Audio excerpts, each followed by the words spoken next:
I'll come out and say it. I think that Tom Holland is the best Spider-Man. Yeah. Why doesn't she just ghost into damage control? Best thing to come out of Brenham since Bluebell? End of statement. Previously on the Pestle. Are you crazy? You could not pay me to walk back in there. There's no way. You don't expect your friend to shoot you in the face. Now let's dim the lights and start the show. Welcome, everybody, to the Pestle. Today's show is brought to you by The Onslaught. New tour dates on the horizon, performing their hit single, One Girl. Go see The Onslaught. Welcome, everyone, to the Pestle. I am Wes. And I am Todd. And we're filmmakers. We like to make our own things, all kinds of positions, right? Like we write and direct and produce, and Todd does music and scores and composes, and he's been in several bands. He's been frontman in his own 2 bands, 3 if you count the name change, which I do personally. I count the name change. Me too. Totally different band. Yeah, and of course, post-production, editing, all kinds of things. And so we like to take what we know and, apply it to what we're seeing in a movie, and then what we can learn from the process. Just from watching the movie, what did we learn about storytelling, filmmaking, I don't know, life? We get into it all. Yeah, so I don't know. I kind of want to dive right in. Today we are covering the brand new Spider-Man Brand New Day film, and it just came out like the weekend we're recording this. If you haven't seen it, please pause this episode, go to the theater, go watch it, and then come back because we're going to spoil all this stuff. Yep. We'll dive into a few things. Definitely a lot of story and writing. I want to talk about prologues and series, and then we'll talk about Peter's identity crisis and other such stuff and things and stuff. And a quick synopsis of the film. A forgotten Peter Parker lives alone as a full-time Spider-Man until mounting pressure triggers a dangerous change and a powerful new enemy emerges.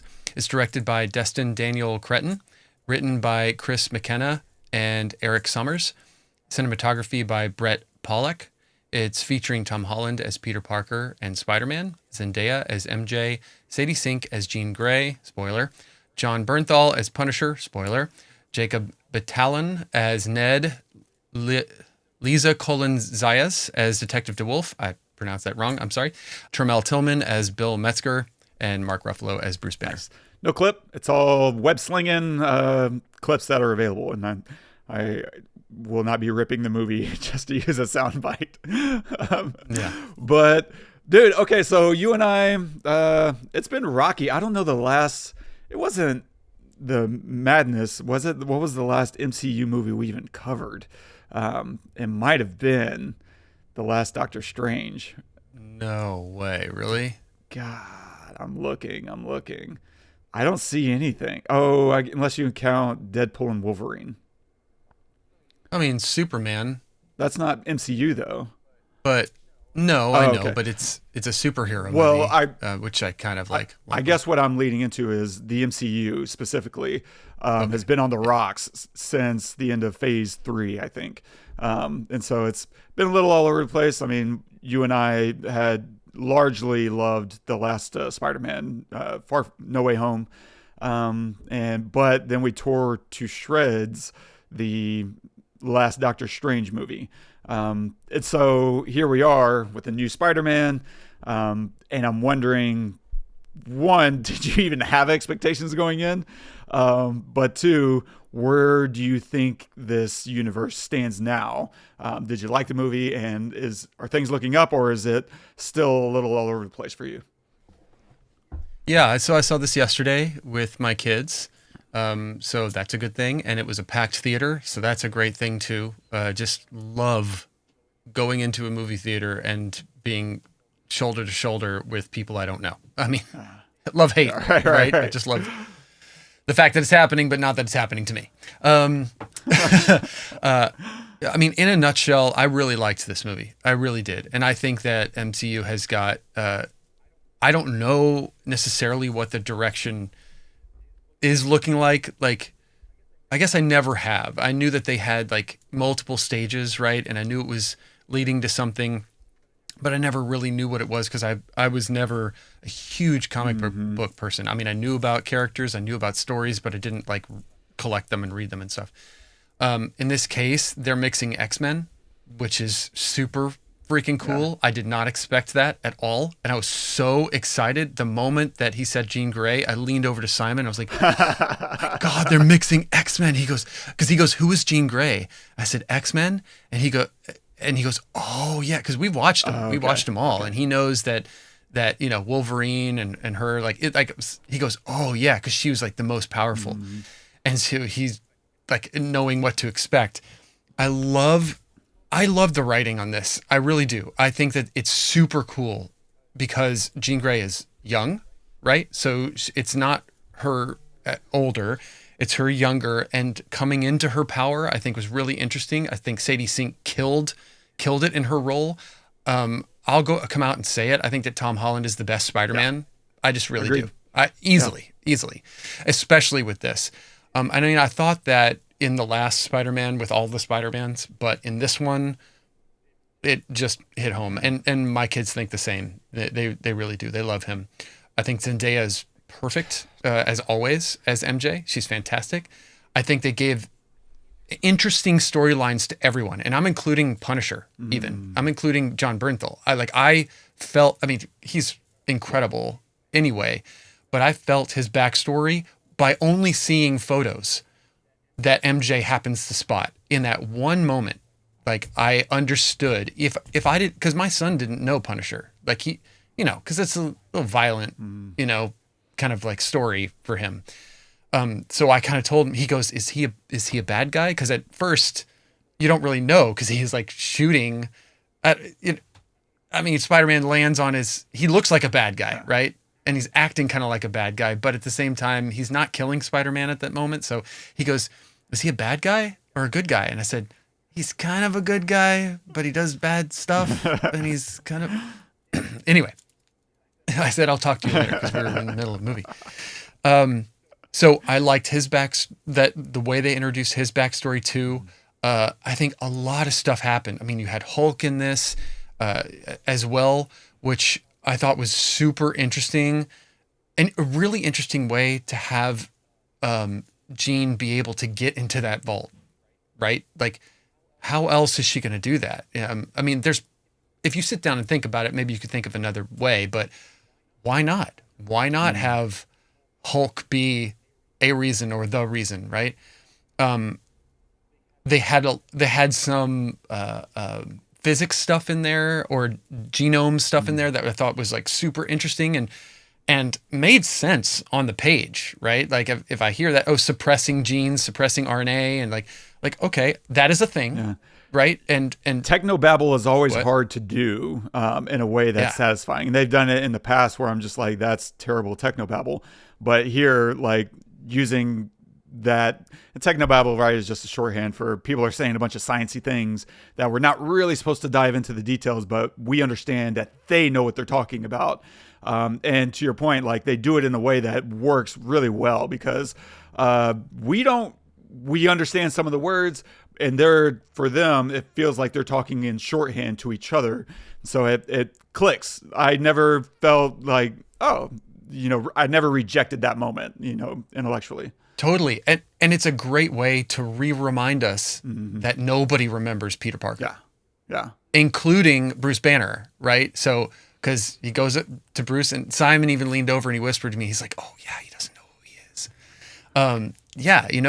Because we remember him. So it's, even though MJ doesn't remember him and Ned doesn't remember him, it's really easy to forget that nobody remembers him, right? So I also thought that, I loved so much about this movie. I also liked the fact that he has a relationship with the cops, because in every other story, every superhero is hated by the cops. They're all vigilantes who, the cops are also the bad guys trying to stop them.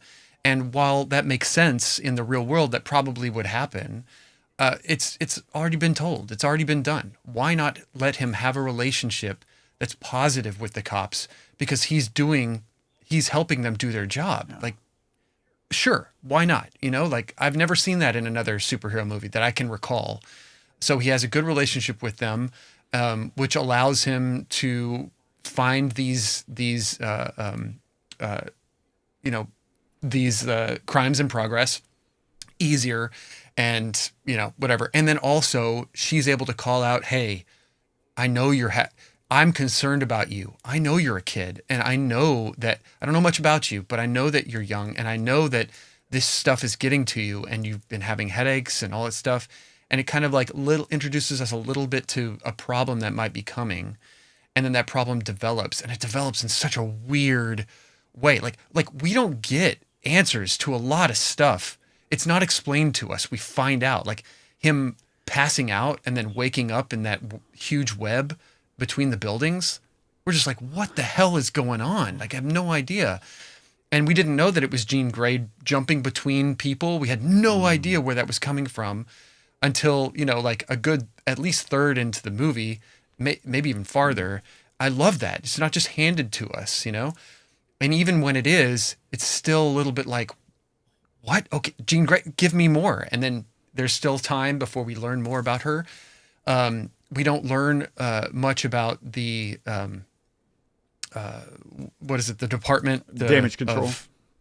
Damage control. We don't learn much about them, until later on. I loved the VMAX thing. That was so freaking cool because he had Metzger had no idea what VMAX was. And even when she's tied up, when Jean Grey is tied up and she says, what is VMAX? He's like, that's the second time somebody said that. I have no idea what that is. And you're like, how does he not have any idea what it is? And then we realize that it's from the vent above her. And I thought that was unnecessarily, but positively, an anchor for her character. In any other superhero movie, it would have been very easy for the bad guy to have known what this was, right? And to have tried to prevent her from getting it. But he never has tried to prevent her from getting it because he didn't know what it was. It was a connection between her and her sister, or her sister trying to send her a message of like, if you end up here, this is the end of the road. Mm-hmm. So you don't stop fighting if you end up here. And that's what we get without her saying it. She just like realizes, oh, this is where my sister died. This is it. This is the end of the road. I'm not letting this happen. And I'm fighting back for my sister. And all that with a word that only she and her sister knew about without telling us. It's fantastic writing and fantastic like storytelling in a place where you can be super expositional for the sake of it. And it's just garbage. Also, I loved the fight scene between when Tom Holland had his mask off, between all of all the guys in red, whatever. When he decides he's going to be Spider-Man and Peter Parker at the same time, I thought that was super cool because it's a message. You can't do everything by yourself. You need help at the same time, and so he's like pushing away this part of himself. He's trying to subdue this part of himself that's trying to come out. And then he finally accepts it and he's able to control it a lot more. And I thought that fight scene was super cool because you don't have the mask to hide behind for CGI. And, I mean, obviously there was CGI everywhere, but the camera work, and I noticed the camera work in this film more than any other Spider-Man film that I've seen, like in a good way. Like that scene specifically, they're in a small area that's vertical. And so you have to have like really interesting camera work that's cut and really edited perfectly. It was edited really well. That's cut really well. That keeps you engaged, but at the same time keeps you grounded. And I feel like they did I've never even heard of this guy, Brett Pawlak. Oh yeah. Yeah. The cinematographer. I'm sure he's done like amazing stuff, but like, I think he did a fantastic job, in this. And I think that Destin Daniel Cretton, I don't know what he's done either, but I think he did a great job directing this. It felt real. It also felt fantastical because it's Spider-Man. So it's going to have to feel fantastical. But it felt real and personal the whole time. Like, even though, these people had powers, it felt like a Spider-Man movie was supposed to feel, like there is a cost to having power. and that cost has to, you try to do everything alone because you want to protect everybody, but at the same time you can't protect everybody and you can't do it alone. So I just really, really liked it a lot. I think that the writing was great. The acting was fantastic. I didn't feel taken out of it for, with anybody really. I think that they spent good enough time on, smaller bad guys like Scorpion, to make you think that that's a problem, but then realize, oh no, that's not the problem. The problem is something way bigger. And then you get away from that. Like you get away from Scorpion completely and he's gone and the real problem happens. But it's just distracting enough for you to think that, okay, this is what this is. I think I know what this is. And then you realize, oh no, it's something bigger, Jean Grey. So anyway, I loved it. Thought it was great. One of my favorite Spider-Man movies ever. I mean, I think probably the last one is probably my favorite, the one with all the Spider-Mans, just because it's pretty satisfying. Yeah. That was it's so satisfying. But after that, this one is close. And honestly, maybe with a couple more watches, it might be my favorite. Damn. So high praise. What did you think? I'm curious. Very mixed. I will say I have a lot of negative things to say, but I will pause on all of that because my first viewing, I went in pretty low expectations with how the MCU has been going for the last several years. Rough. And so I went in with low expectations, even on a Spider-Man movie, because it's been muddled since the second one, Far From Home. But I will say, like, my first viewing, I had a really good time. Like, I really had a good time with specifically the drama. Like, I think the emotional beats really made this work for me. The stuff between him, Tom Holland and Zendaya. Obviously, they have good chemistry for a reason, but it pays off so well on screen because MJ, Zendaya is such a good actor. It's really not fair how good she is because it may not be obvious to everyone because she's such a celebrity at this point. She's so well known, but if you were able to strip away the fame and just watch the performances, she really knows how to carve up a character that is distinct and on its own. She doesn't rely on Zendaya. She relies on her acting. And it's so spectacular. If you were to line up, her last few movies, whatever, go watch this, go watch Challengers, and then go watch the drama, you'd be looking at such incredibly different performances. She's just so talented, and she brings a lot, to this.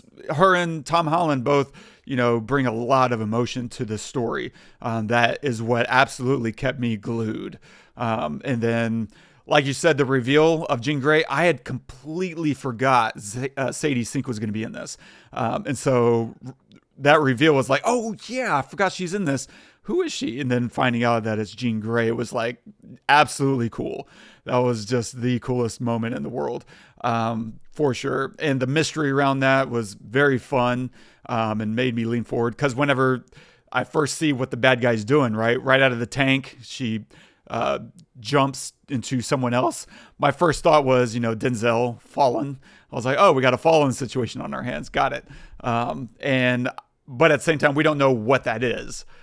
We might understand to some degree how it operates, superficially, but we don't really know the mechanics of who's really doing that. Are they an ethereal spirit or what? And so as we're learning alongside Spidey, that's a really fun trail to walk down as we're discovering how violent is this entity going to be. And then revealing that it's Jean Grey, it suddenly clicked like, oh, I understand to some degree how she has this power, although it's completely different from anything we've seen, before. And that made it fresh and new again. It's like, oh man. So that was super fun. I like what you said about like him having a positive relationship with the police. Super cool. And then getting to see Tina Tina on screen was like the best. I'm so happy for her. She's such a talented actor. And I can't wait to see what else she's doing next. And so, yeah, but I like that whole relationship dynamic and seeing, him have a positive relationship with the police, and the police, I don't want to say being grateful, but at least being cooperative and not being like, we're going to get you and stop interfering. None of that. Zero. Because even whenever they have, even in whatever Spider-Verse, he's kind of cooperating with the police to some degree, but they're also like, stop. Like, there's also this attitude of quit. And so which is unnecessary. It is. It's just like, they never stop him. So why have them be the bad guy? Just like one, I felt like, and I don't think that this has been said out loud by anyone, but I think it's just understood. They now live in a universe with crazy villains that's beyond their capability. They need a Spider-Man, even if they're not going to say we need you. The fact that he's there, it only makes sense for them to be like, yeah, okay, you should be helping here, and we'll do what we can to support you, or at least not hamper you. And so, yeah, I like that whole dynamic for sure. And then the stuff that on first viewing wasn't really working for me, or at least I didn't really care about. Most of the action was just kind of so-so for me. I think a lot of it felt reheated. Like, a lot of the action felt reheated. The jokes, I thought 90% of the humor was just not very funny. It felt reheated. Like the stretching gag before fighting, I feel like we've seen that a few times, or something similar to that. This kind of casual, like, oh, I'm getting old, kind of thing. And then like Spidey slapping in the windows felt very old hat. And I think there's a way, and it comes down to what's the secret to good comedy? Timing.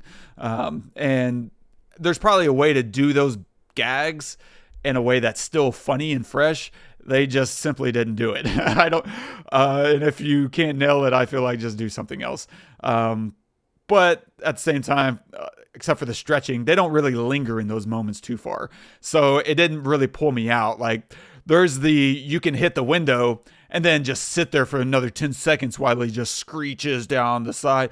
They didn't take it that far. So I appreciate that. They just kind of got in and out of the jokes that aren't very good, so that it didn't pull me all the way out. It was just like, okay, that's a joke. We're moving on. Great, which is the way to do it, because you're still going to have the 7-year-olds in the crowd, or whatever, probably teenagers, that are still getting a kick out of that kind of stuff. Cool. You're at least serving someone in the audience without hyper annoying the other people who are used to these jokes. So as far as balance, that's a good balance to have. I really did like on second viewing, there's some little foreshadowy things that are happening that I noticed, right? At the beginning, Punisher, whenever he first bursts into the scene, he gets kicked through his own vehicle, which was a pretty sweet little thing. It's also one of those, like, you gotta let go, and I like that it's happening at the beginning, because that's a superhero moment. This dude just got kicked so hard, it ripped his seat apart, it ripped the doors off the hinges through the back. Everyone dies. Anyone dies with that. But doing that at the front is a healthy reminder of, you're watching a superhero movie and he bleeds. We watch him spit blood out. And so they give you just enough balance. But I like his reaction there is a little foreshadowing where he says, I'm going to kill this kid, which is good, because you get to the end of the movie, the gunshot, which is a great moment. Like, seeing all of that kind of come together all at once, of him covering for her, and then Punisher feeling completely beat up about it. All those things, great, just good emotional elements. And I think that's the one thing that kept me super engaged on that first viewing was the emotional beats. I think they nailed all the emotional beats, which for me, is, the number one thing. Like, if you can get me there, I will forgive a lot. And on that first viewing, I absolutely forgave so much, because there was just elements where the thing that annoyed me on first watch, that that was just like, guys, what are we doing? Get to it already. It was his powers, his new spider bite. I agree. I like the reveal of him being suddenly in this cocoon web thing. Was like, whoa, what is happening here? That was fun. And once he built the device, for me, the timer was started of, can we get to him embracing it already? Because you just know there's going to be a big moment where he suddenly has to choose to embrace these new powers. And that it took all the way to the end of the movie felt very frustrating. I'll get into that more in a little bit. But that was the one thing that I was rolling my eyes out constantly. I was like, okay, but you need this. Like you're sitting on, like, I'm a race car driver, but I have a rocket strapped to my trunk. I'm never going to touch that. What am I doing with that? That's only going to make me go faster. I don't want to go faster. Like, that to me is just really frustrating. And it's just like, I'm not going to, I'm losing the race. Okay, I'll use this big burning hunk of fire on my butt. Like, okay, we get it. So yeah, that was just a little annoying on a writer level. I'm like, guys, let's move on. So yeah, but the stuff that was working really worked really well for me. The mystery of who's doing this and why. Crap, is Jean Grey. She's not good. She's a villain. That was super satisfying. Yeah, I will pause there, I think. Let me ask you this, because the one thing that I was like, I don't know about that. That was rubbing me the wrong way, and it might have been just me, is the body jumping. The way they were demonstrating that was, I think, a little over the top. I think they felt like they had to do that because the Evie, the AI that operates inside of Peter Parker, needed to be able to analyze the jumps in order to give him the 33-foot maximum, so that he could then feel like it's safe to run away and abandon the villain in the middle of this space. They needed that visual to glom onto. But for me, it felt like they had dancers. They hired a bunch of dancers to perform these movements. And it just felt overly performed and a little silly. And I was really just rolling my eyes at it. I was like, God, you're doing a little much there. But that might have just been me. Was that fun for you? How did that feel just on a pure... Yeah, I loved it. I thought it was great. Right. I mean, because I didn't have a problem with it because they're not doing it when she's jumping into them. They're doing it when she's jumping out, which makes more sense. Yeah, maybe you're right. Maybe they went overboard, but it wasn't so much for me that it bothered me. It was actually, I leaned over to Simon at one point and I was like, that's really cool how they're like timing it, you can tell that they blocked the shit out of it, and they were like, okay, the camera's going to do this in one move, and I need to see everybody do, like 10 people do this thing. And I mean, I didn't notice them linger on one person, like doing it and then like staying on them. It was always like they were going to the next person. And so, yeah, maybe it was much, but I don't know. I forgave that big time. And and then also, I mean, I think I also forgive, look, it's a superhero movie. They're going to win at the end. It just is. They're gonna, because they're superheroes. So the whole movie is this premise of when's it going to happen? Like, when are they going to win? Okay. Basically, how long is the movie? Because that's the length of time it's going to take. So yeah, in terms of the jolting and stuff like that, I didn't have a problem with it. I looked at it more in terms of like, hey, that was really cool coordination that, cinematographer and the director had with the extras or the people who are doing this, the actors who are doing this thing. So yeah, if you're looking at it just in terms of like the movie, I could totally see how that could take you out of it and kind of be like, oh, that's overly dramatic. But I don't know, maybe it was just like the filmmaker aspect in my brain. I was like, oh, that's cool how they executed that, like practically. They didn't they didn't show anything like this.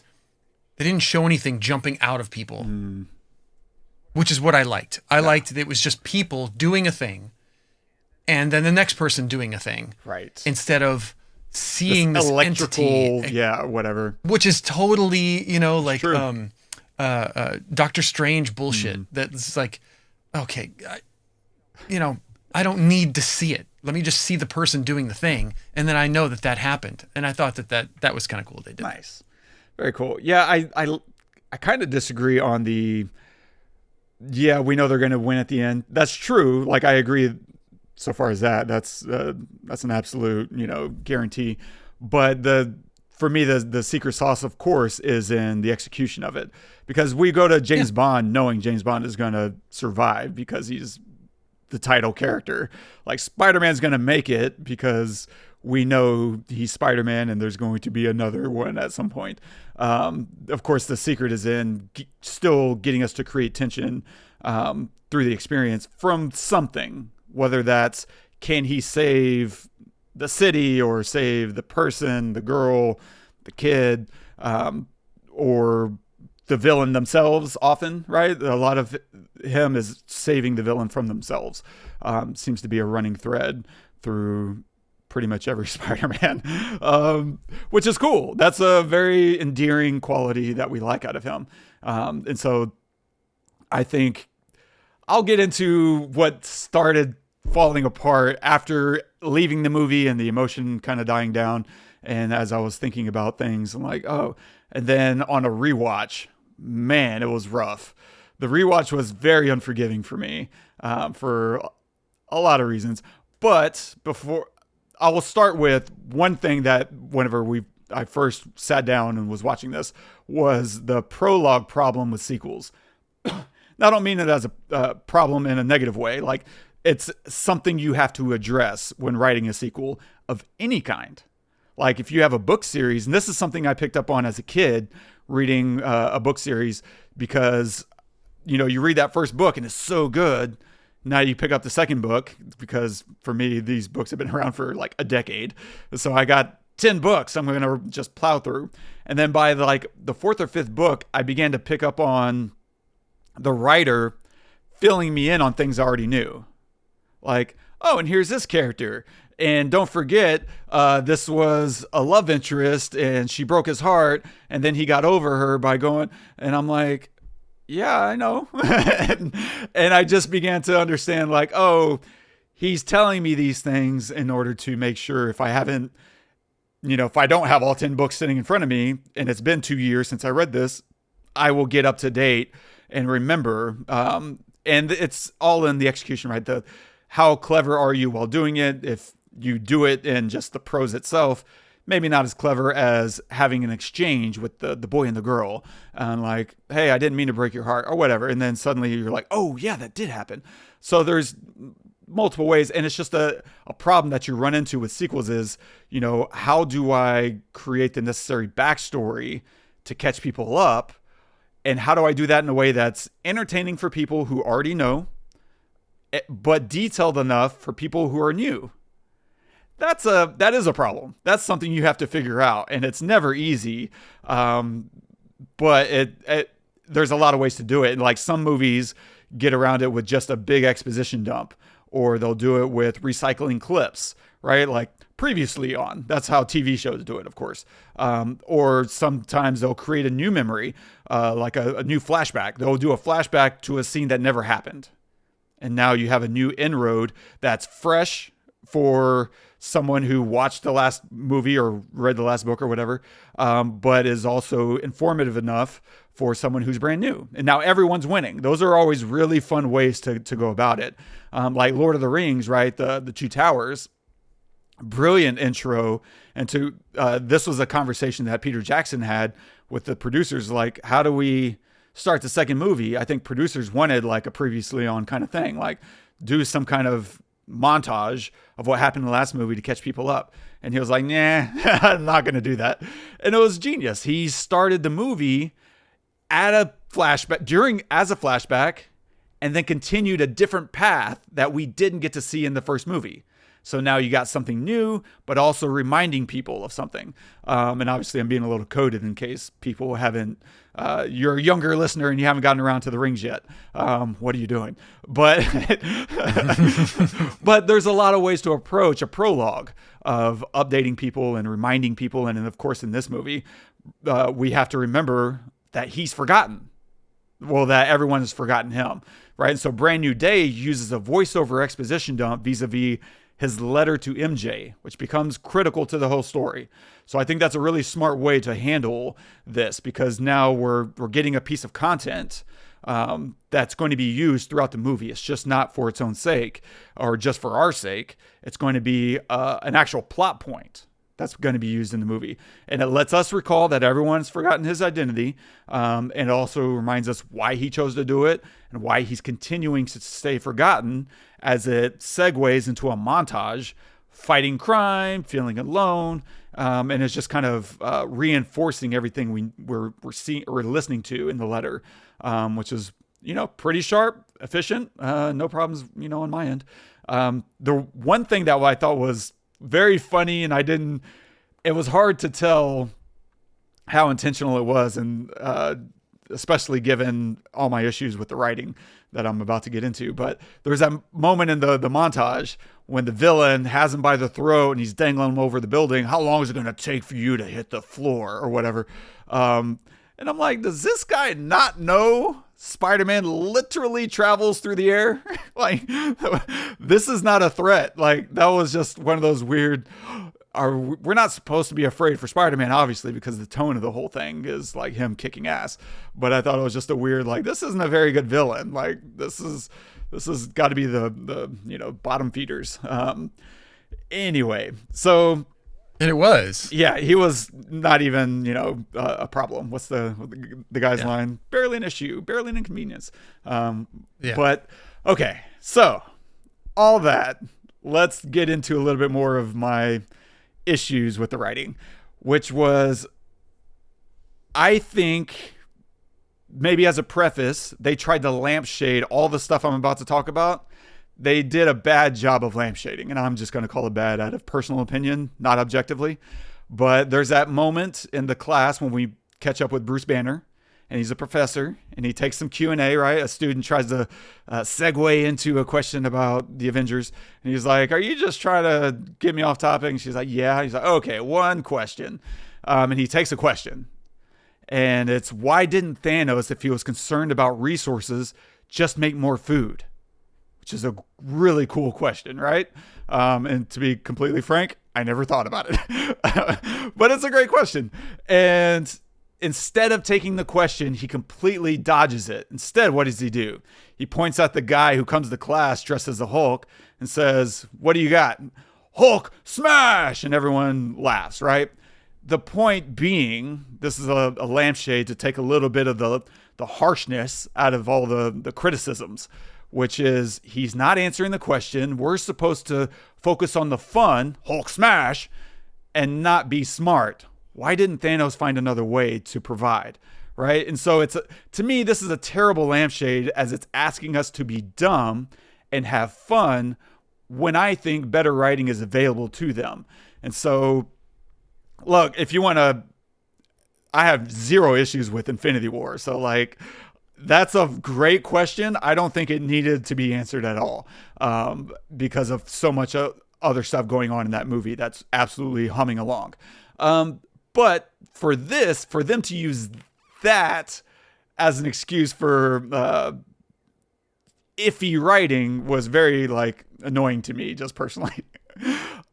So let's begin with let me just say I agree with that, because I love that they brought it up. Yeah. I was like, oh, yeah, that's a great moment. And I was waiting on the edge of my seat to hear what he was going to say. Yeah. What I was. And so when the Hulk smash thing came up, I was like, what is the fucking point of that at all? Like, why even have a guy in a green face in his class at all? He's obviously been doing this for years. He's been teaching for years. Does this kid always show up, or just happens to be on the day that Spider-Man shows up too?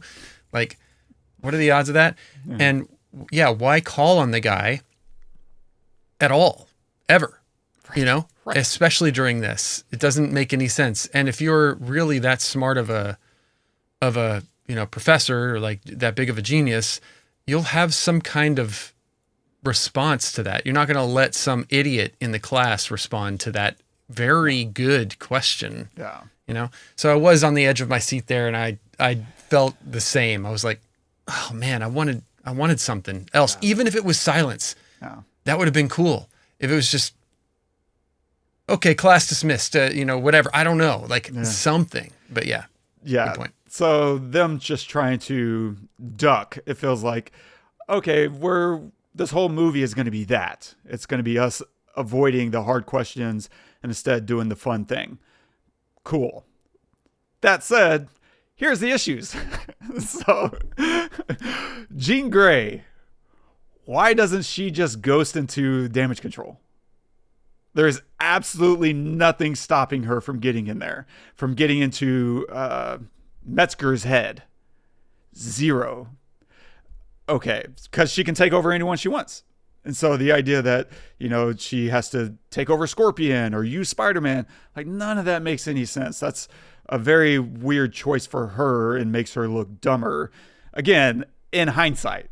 In the flow of the movie on a first watch, great. On rewatch, man, that's rough. Because you're just like, why is she doing any of this? Jean, and to that point, Jean is oddly cryptic about her own goals, about Sarah. She's super loud about VMAX, but waits until she's captured before mentioning Sarah. VMAX is where she thinks Sarah is hiding. So it's dumb to avoid mentioning Sarah, where's my sister, at all. That does not make any sense. Now, I understand why the writers did what they did. It's because they want the twist reveal of she's actually not bad. She's not the villain after all. The villain is the government. The villain is damage control. I get their goals. This is just it's a poorly thought out version of, we need a good twist, and therefore we're going to make the audience dumber in order to provide the experience that we want to provide. And it also was weird that during the damage control operation to get Sarah, they got her but not Jean during that whole operation. Jean is right there. Y'all know enough about Sarah that she's got powers, but not enough to know that she's got a sister also with powers, or at least worth questioning. Who is it? And so honestly, that bothered me on first watch, but it got more painful on second watch because I was just less willing to let go of things on second watch. And then, I don't think that Jean even knew that she really, I don't think anybody probably knew that Jean had the power too. I mean, I totally see, why not just take her too, just in case? Investigate. You're already kidnapping people. What? Yeah, you might as well kidnap her sister, yeah, who right. You might assume probably has a similar power. And even if you don't, you might say, she's young and she needs to be in foster care or something. I don't know. Leaving her completely out of it altogether, as if they just didn't see her there, is, I think, the impression they were going for, which is, I don't know, rubbed me wrong. But the other issues for me were also around the identity crisis. Jean Grey, that whole thing alone was enough for me to be very, very annoyed because of how much of the movie takes up just discovering her goals. When there was multiple avenues around her achieving her goals, or at least attempting to achieve them. The identity crisis was another on rewatch. On first watch, I was just lightly annoyed. On rewatch, very annoyed. The new bite is upgrading him, but he fights against it, as I was belaboring earlier. Right? This is an obvious setup that he has a huge power boost waiting when he really needs it. The reason for rejecting it, though, didn't really feel right. There's no satisfaction when he takes it. When he takes it back and owns it, because him embracing his powers is very expected. And so this movie, I don't think, is really acknowledging that we know how these stories operate. We know he is eventually going to realize he needs to use this thing. And so there's just no clever subversion of expectations. They just do the thing and we go along with it because we know the kind of movie we're in.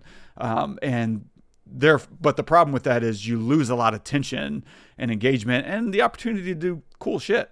Like these are the fun elements of once you know the kind of movie you're writing, you know the tropes, you know the expectations, and now you can subvert them in new clever ways. And I just think there's a lot of missed opportunity there with this approach. Because I thought the hand fight was filler.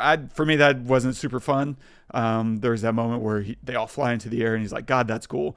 I don't know. I thought that was a little self-serving. It just kind of pulled me out, but he's been choosing to be Spidey. He finally has this moment to be both, and it all kind of culminates in him making a decision. That's good. You do want these moments that are very crystallized for the audience that says, okay, he is now embracing the thing out of a lack of options and just kind of putting a faith in all the stuff leading up to it. The conversations with Bruce Banner, the conversation with his mom, maybe blah, blah, blah. Like, I don't know. There's been enough on the table there where it crystallizes and we understand why he's doing it. Cool. The AI thing I thought was smart, and also maybe a missed opportunity. So we have Evie, who lives inside of him. I don't really understand how she operates, which is fine. I don't need to. But like in the suit, maybe? Yeah, right? It's in the suit, but she also knows everything instantly happening inside his body. So how that's happening, I have no idea. But it does provide very easy exposition. And I have conflicting thoughts on this because on the one hand, yeah, why not? It's easy. It gets to the point. Like, we really need to know how this is affecting him and what he's going to do about it. And if you're not going to take advantage of like the curiosity aspect of that, of what's happening to me, why, which makes sense because it's a Spider-Man movie. He got bit by a spider. It was just a different spider. And now that's affecting him somehow. Like, I get why they would avoid going down that rabbit hole because it's really retreading old ground that this whole new franchise has been avoiding, right? Like from the beginning of this Spider-Man, of Tom Holland Spider-Man, they have avoided any aspect of origin story. And this has elements of an origin story in it. So I understand that. But I'm curious if they could have turned this into a deeper exploration of what he's personally going through with rejecting his personal life in favor of being Spider-Man. That's because this whole movie is about his identity crisis of choosing to not be a person. And so with rejecting his personal life in favor of being Spider-Man, this thread feels inverted from how it actually should be. Shouldn't he be embracing this new DNA and rejecting his humanity? Shouldn't the reveal be that he needs to stay connected to humanity as that reflects his identity crisis? Right? His whole problem is he's choosing to not have a personal life. He's choosing to be Spider-Man. Therefore, he gets new DNA. Shouldn't he be embracing to be even more Spider-Man, to be even more Spider? Instead of rejecting it. It's taking a very strange rejection of Spider-Man while also saying that he's only embracing Spider-Man. Like, I think they're denying their own story to a great thematic detriment. If this is the thing you're trying to explore, you could then have his moment of crisis understanding, I can't just be Spider-Man. I have to be a person connected to humanity.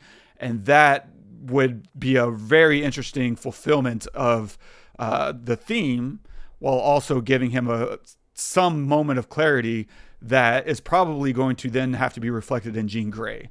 Seeing her also rejecting humanity finally makes him click and say, I can't do this alone. I can't do this as just embracing my powers.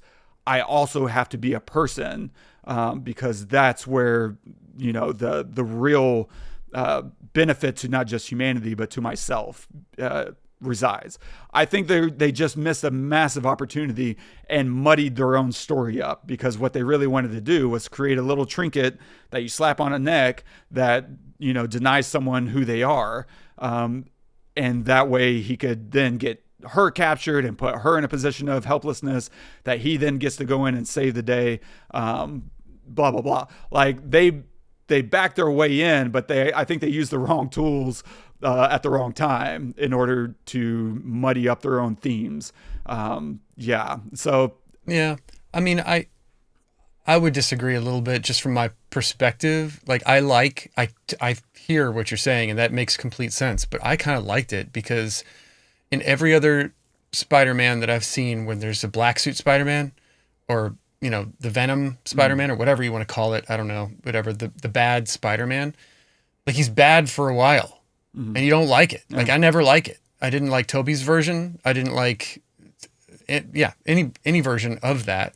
And so instead of like having him bad for a while, you see that he doesn't know how to control it. You know, like it's there and he doesn't know how to control it. And then finally it's gone and he comes back and you're like, what happened?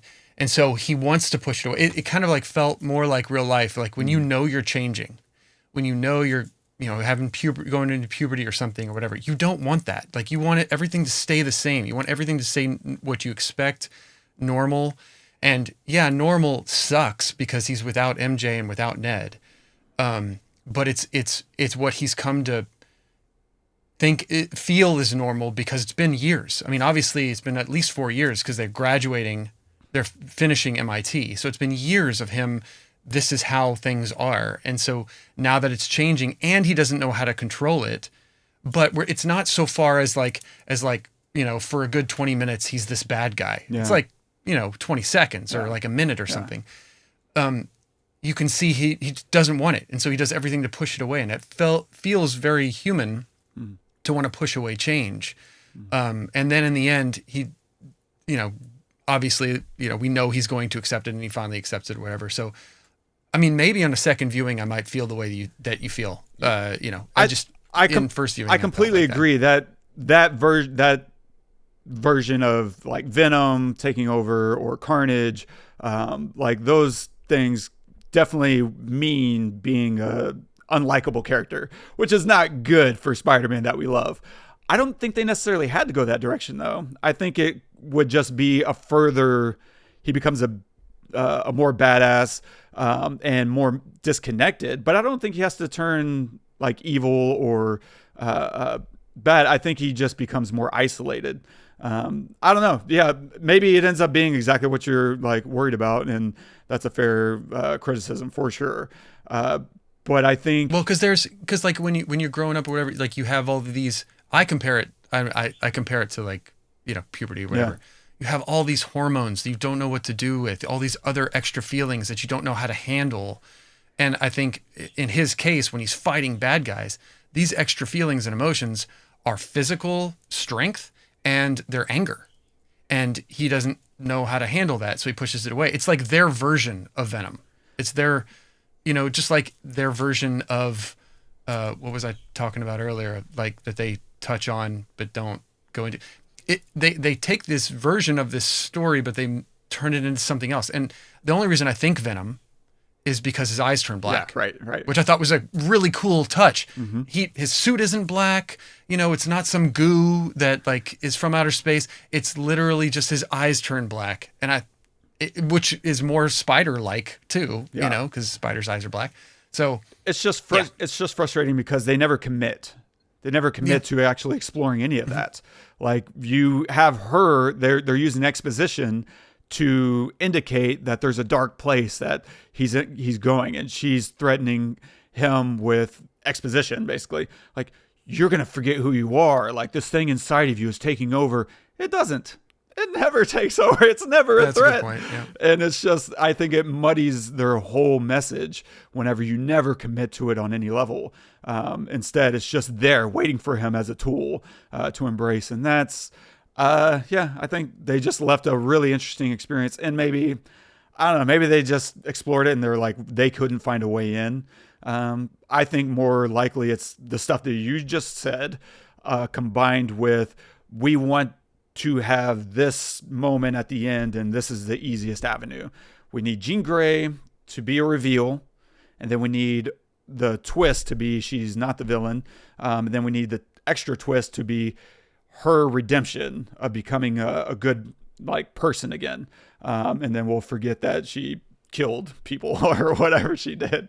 And I think they took an easy route. And at the end of the day, they wanted to just Hulk smash instead of actually take the time and probably the extra, 6 months of figuring out, here's the beats that we actually should be using. And it's just going to look like a different movie than, what was on our outline. We need a new plan.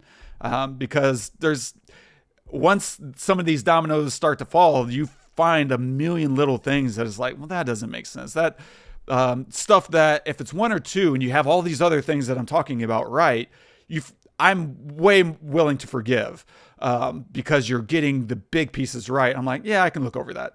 And like the memory reveal helping Peter solve the Metzger lie, right? Very weak and nonsensical because he is sitting with MJ and he apologizes for kissing her.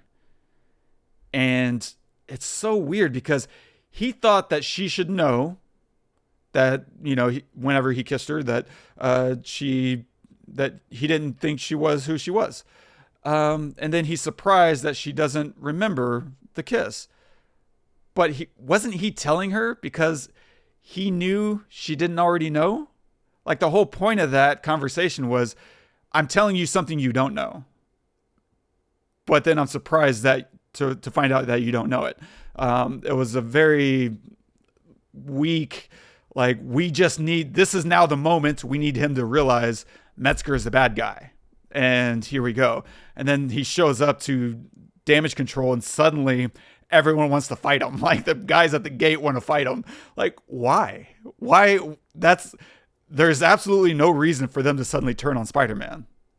Zero. And so it's very just, we're flipping a switch and now things are going to operate the way we want them to operate. And so I don't know. I think there's so many things I would be willing to forgive, but they got just way too many of the fundamentals. On rewatch, again, my first watch, super fun because the mystery is fun. And I'm not thinking about, this is Jean Grey. But on rewatch, I'm like, why is Jean Grey acting so weird? Like she's with someone with a very specific goal. She's going about it in the absolute worst way, giving all her powers and giving even just like, fine, for some stupid reason, she doesn't want to use her powers to get inside here, even though she's willing to use her powers literally anywhere else. Okay, but why would she avoid using her name? She's talking to people. Anyway, I'm recycling. But yeah, so at a certain point on rewatch, I was like, damn, I should not have come back to the theater. Yeah, I guess I need to see it a second time or not. Wait a few years and then go back to it. No, I want to because I want to see if I agree with this because like I feel like I have rebuttals, but at the same time I'm like, oh, that's a good point, like in some of the writing. So yeah, I think I would need to see it a second time. Yeah, and then because at the end of the second watch, I was very annoyed. And I found another nitpick, and this really is a nitpick, but I think there's something to it, which is he goes to buy flowers at the very, very end, right? The last scene, right after visiting May's grave where he just took flowers. So we already know he's not going right back to her grave. He's buying flowers again already? Like that struck me as weird. And then the handshake is the kiss that breaks the spell, right? We end with the understanding that Ned has woken up. He now remembers Peter. And this feels like a total contradiction of a point that was made earlier in the film, right? With MJ kissing Peter and then Jean Grey through MJ mocking him like, really, the kiss that breaks the spell? You fell for that kind of thing. And I think this idea that the handshake is the kiss that breaks the spell doesn't make a lot of sense because it feels like it's supposed to be some kind of fulfillment, but it's unexpected. It's an unexpected fulfillment because there's no reason we should be expecting there to be a simple way of breaking this spell. At no point is there any kind of hat tip to there might be a way to break the spell through some personal connection.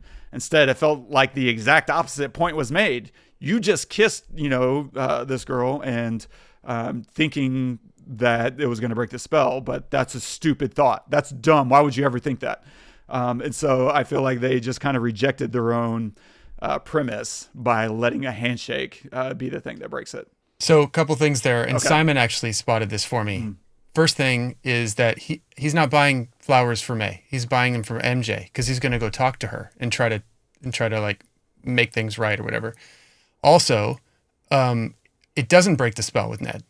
Ned knows that Peter is Spider-Man because she calls him Peter when he's leaving the apartment. He goes, Spider-Man's name is Peter? Okay. And he remembers the handshake because the spell doesn't say you can't remember a handshake. The spell says you can't remember Peter Parker is Spider-Man. So they do the handshake and he's like, how do I know this? Whatever. And he says that he's Peter. And he goes, Peter? Like he remembers. He remembers that Peter is Spider-Man because that's what MJ called him when he left. So I thought too. I was like, Okay. Did that break the spell? And Simon goes, no, he doesn't know he doesn't know Peter. He just knows Peter because MJ called Spider-Man Peter, and he knows the handshake because he's done it a million times before, and it had nothing to do with the spell. So I was like, that makes sense. But my freaking 13-year-old son. I will say told me I'm that. not super sold on that just yet. I think they didn't give us enough information to know how much he actually remembers. Well, I think would that's a hope that he great- doesn't remember Peter. I would hope. Yeah. I think that's a great read on it though. I will say, I just think because we already know MJ knows who he is, in terms of being Spider-Man, that the implication for me anyway, my read on it was he knows. So I don't know. Maybe that's just once. But MJ knows who he is, but she doesn't know who he is. She doesn't know who Peter Parker is and who he is to her. Yeah. I agree. But the implication is the exact opposite of what you just said with him, that he knows who Peter Parker is now. Just that he's not Spider-Man. So my point, more than anything, is that it's bad writing because it's so. I think it's good writing. I loved it. I think it's too unclear. Clarity is the key of good writing. And the lack of clarity there is why I'm calling it bad writing.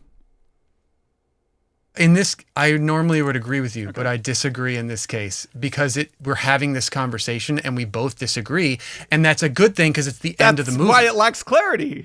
No, it's a good thing because it leaves it to the next movie. You know, there's going to be 40 more of these things, right? So leave something, and I love that they didn't go back to MJ. He doesn't see MJ at the end. He sees Ned, and it gives you.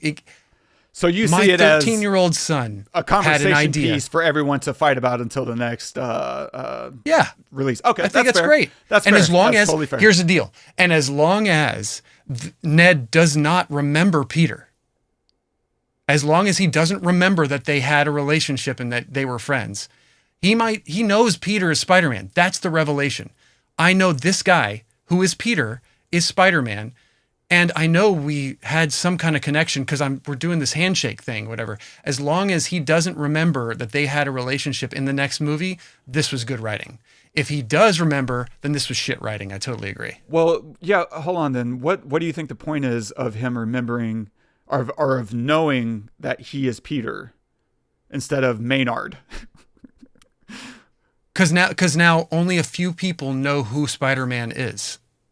Right? Yeah. And the people that he cares about, Ned and MJ, know that Peter Parker, that he is Spider-Man. That's the whole thing. Knowing that he's Spider-Man is the important thing, not knowing that they had a relationship.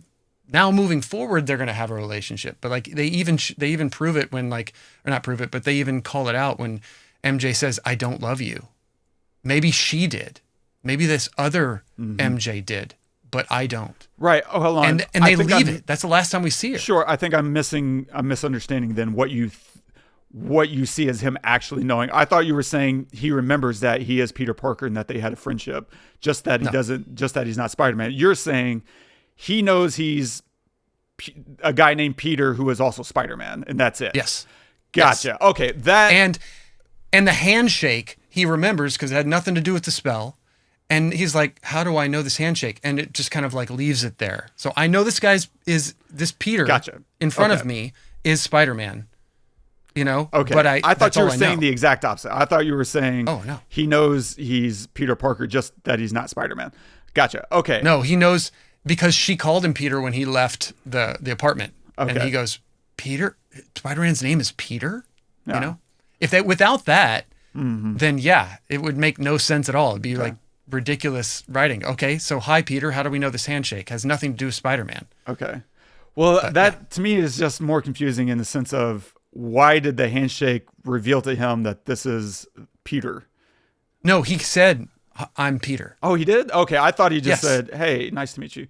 And then he said, Peter. I don't remember what I thought. Peter said, my name is Peter. He did say And Peter. goes, Okay. Peter, and then he had this revelation like, Got you. Oh. Okay. I completely, somehow watching it twice, I missed him saying his name out loud. So that's right. It's like, it is confusing. perfectly. Shit. Yeah. That was. I mean, I didn't even get it until my son said it, and I was like, okay, I'm going to choose to believe that he does not remember Peter, because that would be, you're right, it'd be like really crappy writing. Yeah. Oh, we know this handshake, and so now I remember you. Right, you know, like a spell is broken. No, that would be terrible. That would ruin the entire movie for me. Okay, good. At least we're on that page. But okay, yeah. Then nice. What did you think about the end credit scene? I mean, I didn't really know. Maybe it's for Doomsday, and something's gonna take place in outer space or on another planet somehow or whatever. I don't really know what to think until I see Doomsday, because he's gonna be in it, right? It's like Spider-Man. I assume. Yeah, that's. I don't know. Yeah, I have no idea. It usually, you know, like, or not usually, but in the past, it would say Spider-Man will return in blah, but it doesn't say in Doomsday. It just says Spider-Man will return. And so I don't know if he'll be in Doomsday. I don't know, but apparently Spider-Man's going to go to space. Maybe. Interesting. I don't know. Find a wormhole, go to another dimension. I don't know. Nice. All right. Anyway, those were my thoughts and issues. Final thoughts? I think you had some really good points on the writing. I think, though, for me to corroborate those, I would need to see it again, because I just had so much fun the first time watching it. And honestly, it was just more than I expected from this. It was more of a story than I expected from a Spider-Man, especially so the last one was really good on story. The two before that, I wasn't crazy about, and they didn't really have the story. It was just like hi, this is a superhero movie. This had way more of that. It felt very much like a Miles Morales kind of thing, where there's just a lot going on, but it's really an internal war. So it was more than I expected. Whether it was executed perfectly or not, you know, I'd need to watch it again, I think. But because it was more than I expected in terms of the story and the emotional stakes, like you said, that they hit, I really, really loved it. Which on repeat, the emotional beats still slap. Like I was still completely engaged with MJ and Peter and Sadie Sink. This is her best for me. This is her best performance she's had. 100%. Which is funny to say about a superhero movie, but I thought this was the most even and consistent, and she was completely connected with every moment. Better than The Whale. I thought, go watch that episode. She was a little up and down in The Whale. But this, I thought she was just so steady. She was rock steady. And I was just so impressed. And I cannot wait to see whatever she does next, because I feel like she's entering a whole new era. And she's got the goods. After watching this, I'm like, you know what? She's got something in the tank. And so I'm very excited to see what she does. And not just because we grew up, around the same neighborhood. I'm really excited about what she's got going on. Yeah. That's right. Where is she from again? Brenham. Yeah. Ooh, man. Best thing come out of Brenham since Bluebell? End of statement. Nice. What are you going to recommend this week? I'm going to keep it in the superhero realm, but I'm going to move over to DC. I'm going to recommend the original Superman from 1978. I remember watching this when I was a kid, and it just blowing my mind. And I love Christopher Reeve. I think he's the epitome of that character, and in every way, in his real life too, when he was alive. just fantastic. And I loved the movie, and I thought, like the CGI, or not, I guess not CGI, the special effects you would call at the time were just like fantastic and crazy. I mean, it's 1978 and they're doing some really amazing stuff. The set design was amazing. The Fortress of Solitude was incredible. And despite the child full frontal nudity, which happens Really? even in the trailer, despite that, it's a fantastic superhero movie, and I loved it. That's so funny. I'm going to recommend another movie by Destin Daniel Cretton. So it's with Brie Larson. It's called Short Term 12. If you haven't seen it, it's a little indie film. Put him on the map, put her on the map. She'd already been popping around and making some stuff, but I feel like that was her first big breakout moment that eventually led to Room, which of course really exploded. Short Term 12, excellent movie. Worth watching. So stay tuned for next week. We're going to take a look at Moon. The sci-fi film with, why am I forgetting his name? I don't know, but I don't look at me to remember. I'm terrible. Sam Rockwell. Yes. Yeah. There we are. We did it. I was never going to get the last name, but I got the first. Is that Spike? So funny, man. Like, you combine us together and we're one whole person, but like, I can't remember names at all. You can't remember faces at all. I mean, I get into several fights with my wife because I can't remember names of shit, of anything. But like, you can't remember faces. I can't remember names. You combine us together. We can't forget anything. Nice. So we'll take a look at Moon, Duncan Jones sci-fi film. And if you're enjoying the show, don't forget, subscribe, drop us a review, leave us a note if there's something you want us to cover. If you want to comment on this episode, you can do that on our YouTube channel, of course, or at thepestlepodcast.com/Spider-Man Brand New Day. And our quote of the day is from James Baldwin. An identity would seem to be arrived at by the way in which the person faces and uses his experience. That's great. That's beautifully said. Yeah. I don't know. I mean, I didn't know what I was going to find. I was just started looking up quotes about identity, and I saw James Baldwin's name. I was like, yep, I want to hear what he's got to say. And that's fascinating.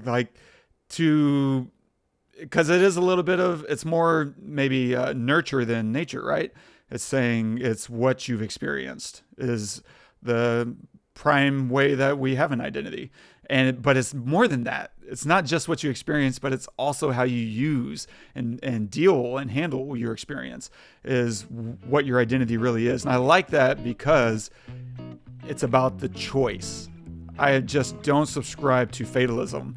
I think in life we have a choice, and which is one of the elements I really love about this movie, which is he chose to embrace that side of himself. And that became his new identity, is to say, I am both of these things. And that's an option. He could have continued to disengage and push it away. So I like what James Baldwin is indicating here, which is the choice that we have in our identity. It's not something that's foisted on you through your experiences, but it's how you take your experiences and handle them. Yeah. Great point. Yeah. And I fully subscribe to the nurture side of things, 100%. And this quote says that as well. We are our experiences, but we also are our choices behind those experiences. But those choices are also based on experiences. It just all comes back to maybe how you were raised, or the people you were raised around, or the choices that the people around you were making, or but it all comes down to experience. And I think that even your choice. And I think that this quote is a great quote, for solidifying that in my mind, at least. Nice. Yeah. Great episode, man. This was so much fun. Thank you guys so much for joining. Make sure to join us next week when we cover Moon, and subscribe and review us wherever you get your podcasts, or if you're on YouTube, or all the things. And make sure to share us with a friend. And if there's a film you'd like to see us talk about or pick apart, make a recommendation. Maybe one day we will cover it. Until next time, I'm Todd. I'm Wes. Go watch the movies.